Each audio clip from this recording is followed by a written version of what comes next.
শিলিগুড়ির আশিঘর ফাঁড়ির সংলগ্ন এলাকায় এক নাবালিকাকে শারীরিক নির্যাতনের অভিযোগে এক যুবককে গ্রেফতার করেছে পুলিশ। ধৃতের নাম রাজা সাহা। অভিযুক্ত নির্যাতিতার দূর সম্পর্কের মামা। জানা গিয়েছে গত 27 জুন ওই যুবক নিজের বাড়িতে ডেকে নিয়ে যায় কিশোরীকে। পরিবারের সদস্যরা সেদিন সকালে প্রতিদিনের মতো কাজে বেরিয়ে গিয়েছিলেন। বাড়িতে কেউ না থাকার সুযোগ নিয়ে নিজের বাড়িতে ডেকে অভিযুক্ত মামা ওই কিশোরীর উপর শারীরিক নির্যাতন চালায়। এরপর ভয় দেখিয়ে তাকে মুখ বন্ধ রাখতে বাধ্য করা হয়।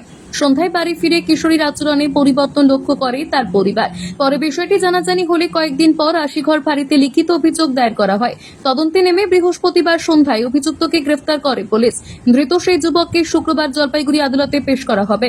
পুলিশ সূত্রে জানা গিয়েছে, আত্মীয়রা সম্পর্ক থাকার কারণে মেয়েটি কোনো আশঙ্কা না করেই মামার বাড়িতে গিয়েছিল বলে অনুমান।